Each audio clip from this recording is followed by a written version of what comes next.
आदाब, नमस्कार। आज से मैं एक नया सिलसिला शुरू कर रहा हूँ। आज से मैं आपको सुना रहा हूँ जनाब इजहार असर साहब का नावल मौत के बाद। इजहार असर साहब ने हज़ारों नावल लिखे, बेशुमार अशार कहे, कई जरीदों की इदारत की, कई रिसालों के मुदीर रहे और ये उन मुसलमानों में गिने जाते हैं जो 1940 में जब लाहौर भारत का हिस्सा था तब लाहौर में जाकर बस गए थे, लेकिन जब मुल्क की तकसीम हुई, बंटवारा हुआ, तब वो पाकिस्तान से हिजरत करके हिंदुस्तान चले आए और 82 साल की उम्र में इंतकाल होने तक भारत में ही रहे। कहते हैं उन्होंने अक्सर एक रकम लेकर, मामूली रकम लेकर भी, कई लोगों ने जो लिखवाना चाहा लिख दिया, जो उन्होंने बाद में अपने नाम से छपवाया। वो खुश थे। जो थोड़ी बहुत आमदनी हो जाती थी उम्र के आखिरी हिस्से में, इसी में खुश रहे। लिखने के बाद वो मामूली सी रकम लेकर सारे हुकूक से दस्तबरदार हो जाया करते थे। तो आज मैं आपको सुना रहा हूँ उनका नावल मौत के बाद। सुनिए इसकी पहली किस्त। धड़कते हुए दिल और कांपते हुए हाथों से उसने लिफाफा चाक किया और खत का पुर्जा निकालकर पढ़ना शुरू किया। उस पर लिखा था, अशीम, मुझे ये ख़त लिखते हुए ख़ुद भी सख्त अफसोस है, लेकिन क्या करूं? हकीकत बहरहाल तुम पर वाज़ेह करनी ज़रूरी थी ताकि आइंदा तुम गलतफहमी में मुब्तला न रहो। इसमें शक नहीं कि एक ज़माना था जब मैं तुमसे मोहब्बत करती थी, लेकिन बहुत कुछ सोचने समझने के बाद मैं इस नतीजे पर पहुंची हूँ कि शादी के बाद शायद हम खुश ना रह सकें। वजह इसकी ये है कि तुम एक गरीब अफसाना निगार हो, तुम्हारी आमदनी महदूद है और मैंने बचपन से ही एक दौलतमंद घराने में आँख खोली है। मुझे ज़िंदगी गुजारने के लिए दौलत की ज़रूरत है। कीमती रेशमी साड़ियों, जगमगाते हुए जेवरों, होटलों और क्लबों के बगैर मैं ज़िंदगी गुजार नहीं सकती। ये चीज़ें तुम्हारे साथ रहकर मुझे नहीं मिल सकती, इसलिए यकीनन शादी के बाद हमारी ज़िंदगी दोज़ख बन जाएगी। इन्हीं तमाम बातों को मद्देनज़र रखते हुए मैंने फ़ैसला किया है कि मैं तुमसे शादी नहीं करूँगी। जवानी के ज़रा से जज्बे की खातिर मैं अपनी पूरी ज़िंदगी जहन्नुम नहीं बनाना चाहती, न ही तुम्हारी ज़िंदगी बर्बाद करना चाहती हूँ। चुनांचे मैंने अनिल कुमार से शादी करने का पुख्ता इरादा कर लिया है। कल हमारी मंगनी हो जाएगी। अनिल कुमार को तो तुम जानते हो, वो 2 मिलों का मालिक है और शहर में उसकी 20 फलकबोस बिल्डिंगें हैं। उम्मीद है कि तुम मेरी साफ गोई को माफ़ कर दोगे। यकीन करो, मुझे तुमसे जुदा होने का सख्त दुख होगा, लेकिन अपने और तुम्हारे मुस्तकबिल की खातिर मैं ये कदम उठा रही हूँ। कभी की तुम्हारी लता। खत अशीम के हाथ से छूटकर गिर पड़ा। उसकी आंखों के सामने तारे से नाचने लगे। वो बेजान सा होकर कुर्सी पर गिर गया। उसे अपना दिल सीने में बैठता हुआ महसूस होने लगा। लता, लता, लता, एक लफ्ज़ उसके जहन में बगोलों की तरह चकराने लगा। उसके दिमाग में एक तूफान सा उठ खड़ा हुआ, जिसमें माजी के हसीन वाक़यात गडमड होकर आंधियों की सूरत में भागने लगे। लता, जिसे उसने ज़िंदगी का मकसद समझ लिया था, जिसे उसने अपने ख्वाबों की ताबीर बना लिया था, जिसे उसने अपने मुस्तकबिल की ज़िंदगी का रोशन चिराग समझ लिया था, अब उसके हाथों से चिकनी मछली की तरह फिसलती जा रही थी और वो बेबस था। वो एक गरीब आदमी था, इसलिए एक दौलतमंद की बेटी की कलाई पकड़कर उसे ये अत्याचार करने से नहीं रोक सकता था। उसे अपनी मोहब्बत का वास्ता नहीं दे सकता था। उसे उसके वादे याद नहीं दिला सकता था। उसकी हसरतें उसकी निगाहों के सामने दम तोड़ रही थी और वो मजबूर था। उसकी उमंगें, उसके अरमान, उसके जज्बात आखिरी हिचकियां ले रहे थे और वो बेबस था क्योंकि वो गरीब था। और उसका रकीब अनिल, जो 2 मिलों का मालिक था, जो ऊंची बिल्डिंगों का मालिक था, जो हर माह एक नई कार तब्दील करता था, जिससे कभी लता को सख्त नफरत थी, वो अनिल लता को अब इसलिए छीने लिए जा रहा था कि वो दौलतमंद था और ये लाचार। उसकी आंखों से आंसुओं का एक सैलाब फूट पड़ा और गुजरे हुए तमाम वाक़यात उसकी निगाहों के आगे फिल्म की तरह गुजरने लगे। उसे वो पहला दिन याद आया जब पहले पहल उसकी लता से मुलाकात हुई थी। कितनी अजीब व गरीब थी ये मुलाकात। वो अपने किसी दोस्त के खैर मकदम के लिए स्टेशन पर गया था। गाड़ी आने में काफ़ी देर थी। वो प्लेटफॉर्म पर कुछ अरसा टहलता रहा। फिर जब थक गया तो उसने आराम से बैठ जाने के लिए इधर उधर नज़र दौड़ाई। प्लेटफॉर्म पर रखी हुई तमाम बेंचें घिरी हुई थीं।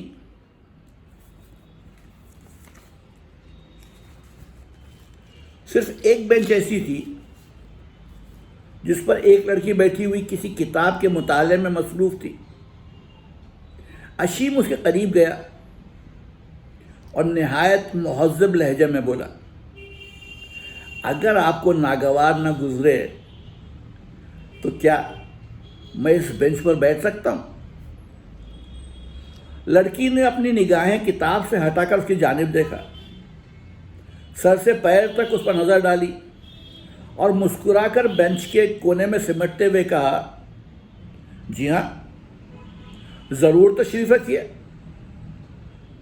और एक लम्हा खामोश रहकर उसने अज़राए मजाक कहा, बहरहाल ये बेंच मेरी ज़ाती मिल्कियत नहीं है, रेलवे की है, जिस पर हर शख्स को बैठने का हक हासिल है।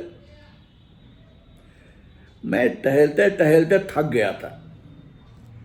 उसने बेंच पर बैठते हुए कहा, अगर ये बेंच आपकी भी होती तो क्या आप थके हुए आदमी को आराम करने की इजाज़त न देती? लड़की ने फिर एक बार भरपूर नज़र उस पर डाली, धीरे से मुस्कुराई और कोई जवाब दिए बगैर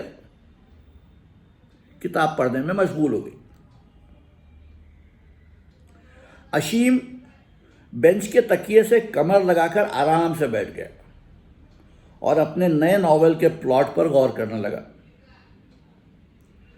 लड़की के वजूद को उसने यकसर फरामोश कर दिया। थोड़ी देर के बाद किसी वजह से उसने दाहिनी जानिब को देखा तो उसकी नज़र लड़की के हाथ में थामी हुई किताब पर पड़ी और किताब का नाम पढ़कर उसका दिल तेजी से धड़कने लगा। प्यार और आंसू, ये खुद उसका ताज़ा नॉवेल था। मुसर्रत का एहसास एक तेज तूफानी लहर बनकर उसकी रगों में दौड़ गया। अब पहली बार उसने चोरी चोरी लड़की के सराबा पर एक नज़र डाली। वो खिलते हुए गंदुमी रंग की बेहद दिलकश लड़की थी।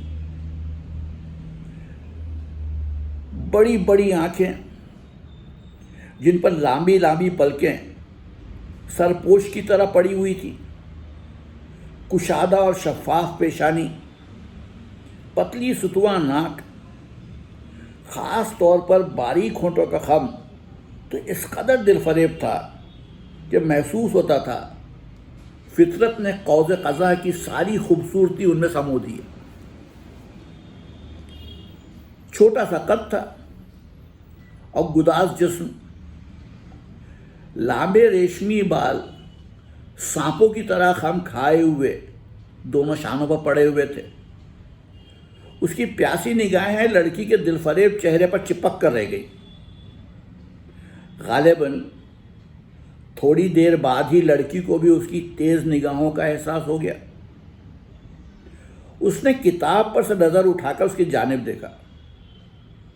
अशीम घबरा गया, जैसे किसी ने उसको चोरी करते हुए पकड़ लिया हो। क्या मैं पूछ सकता हूं कि ये कौन सा नॉवेल है? उसने कोई बात बनाने की गर्ज से कहा।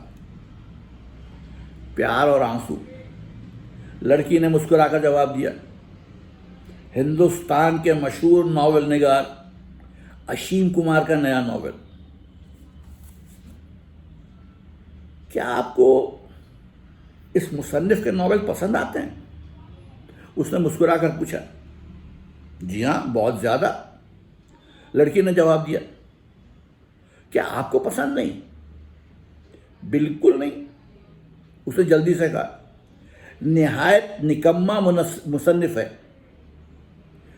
मुझे इसकी तहरीर में कोई खूबी नज़र नहीं आती, ना ही नॉवेलों में कोई नुज़रत या जिद्दत होती है। लड़की का चेहरा दबे हुए जोश की वजह से किसी कदर सुर्ख हो गया। उसने कहा, आपको अदब से कोई दिलचस्पी भी है या यूं ही जो जी में आया कह डाला? आपको क्या मालूम कि इसकी तहरीर में कितनी ज़िंदगी है, इसके अल्फाज में कितना जादू है। वो हिंदुस्तान के चोटी के फनकारों में है और आप कहते हैं कि उसकी तहरीर निकम्मी है। तो इसमें खफा होने की क्या बात है? अशीम ने मुस्कुराकर कहा।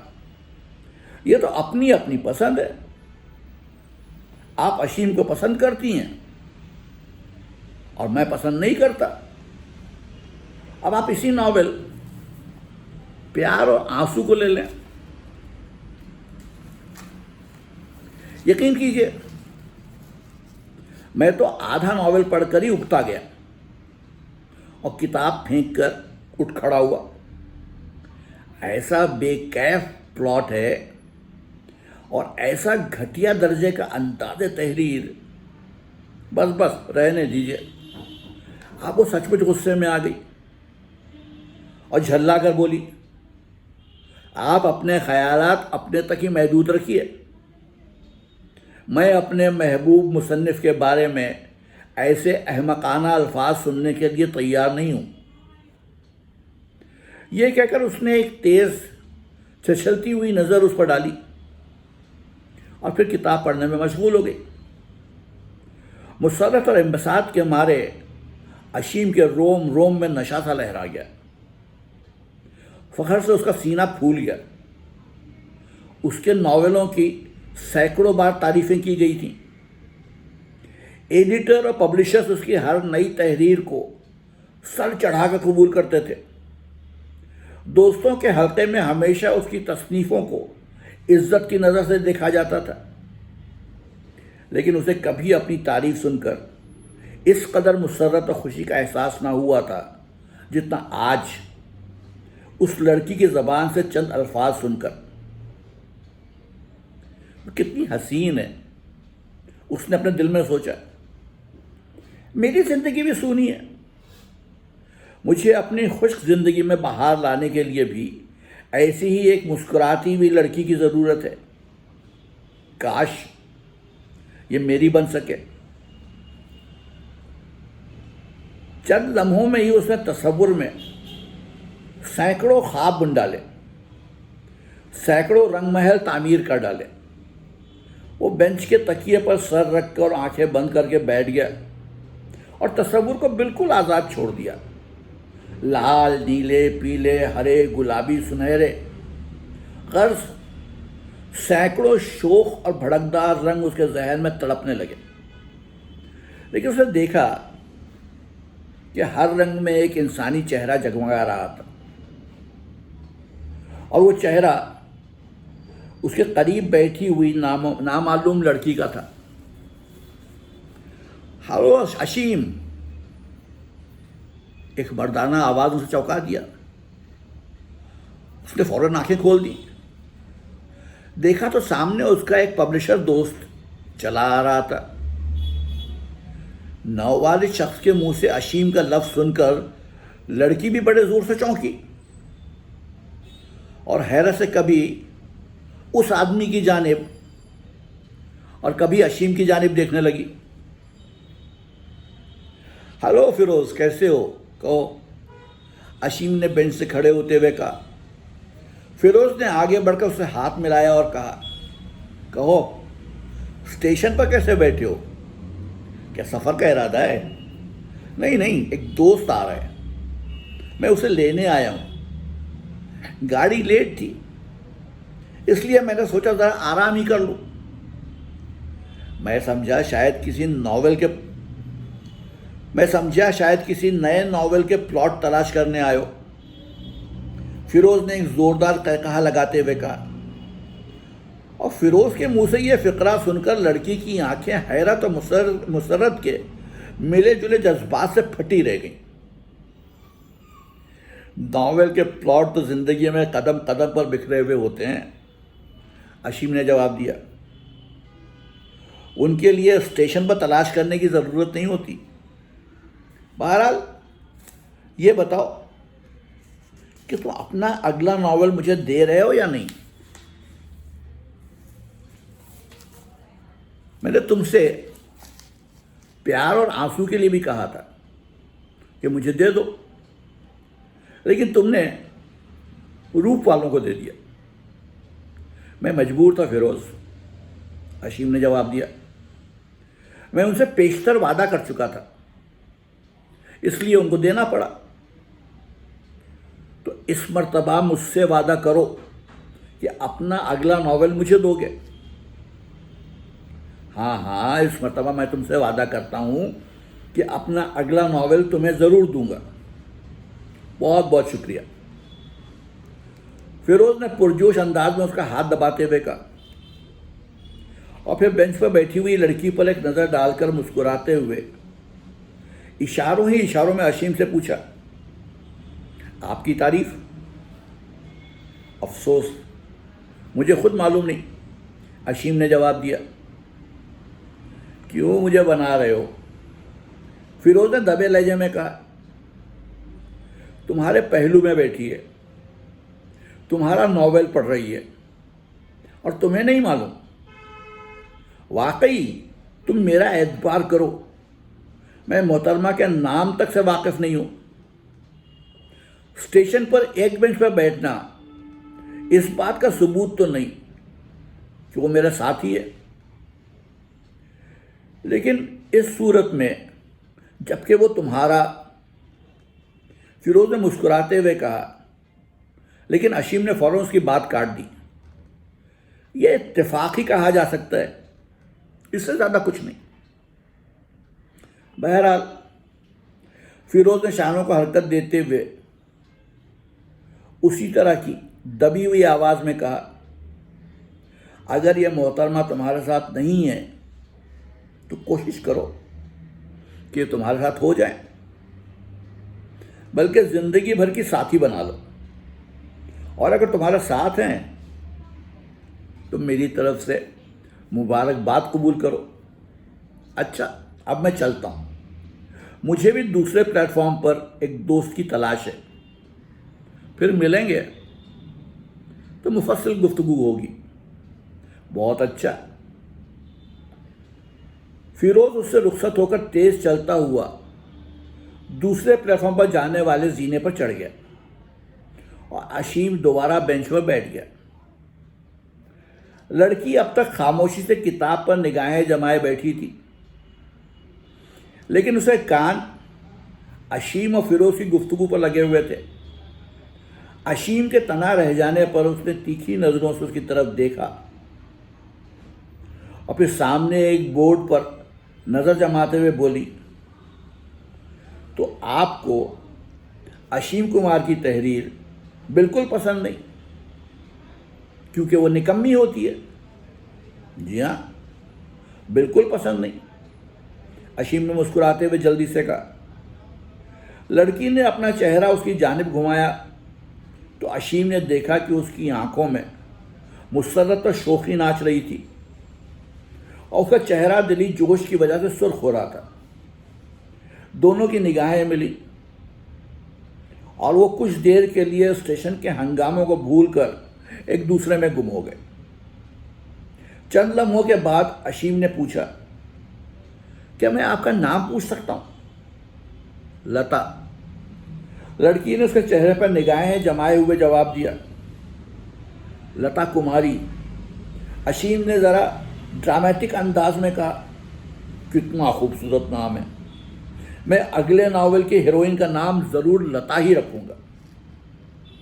और उसका हीरो कौन होगा? लता ने शौकी से पूछा। शायद अशीम हो, उसने मुस्कुराकर जवाब दिया, लेकिन इसका सही फैसला तो मुस्तकबिल ही कर सकता है। इतने ही में प्लेटफॉर्म पर लगे हुए लाउडस्पीकर ने चीख चीख कर लोगों को इत्तला दी कि गाड़ी आ रही है। अशीम और लता दोनों चौंक पड़े और जल्दी से बेंच से उठ खड़े हुए। क्या मैं उम्मीद कर सकता हूं कि आपसे फिर कभी शर्फ मुलाकात हासिल हो सकेगा? जी हाँ, लता ने अपने पर्स में से अपना विजिटिंग कार्ड निकालते हुए कहा और फिर उसकी जानिब बढ़ाते हुए बोली, ये मेरा कार्ड है जिस पर पूरा पता दर्ज है। कल शाम आप गरीब खाने पर तशरीफ़ लाइए, मैं अपने पिताजी और माताजी से भी आपका तारुफ कराऊंगी। शुक्रिया। अशीम ने कार्ड लेकर देखा तो उस पर लिखा था, लता कुमारी, बंसल लॉज, टैगोर रोड, दिल्ली। तो क्या आप सेठ शंकरलाल बंसल की सुपुत्री हैं? अशीम ने हैरत से कार्ड को देखते हुए पूछा। जी हाँ, लता ने मुस्कुराकर कहा। क्यों, आपको मुझसे मिलकर अफसोस हुआ? जी हाँ, अशीम ने शौकी से कहा। इस कदर सख्त अफसोस हुआ है जिसे मैं ज़िंदगी भर नहीं भूल सकता। बहरहाल कल आप तशरीफ़ ला रहे हैं ना? यकीनन, आप फरमाएं तो सर के बल हाजिर हूँ।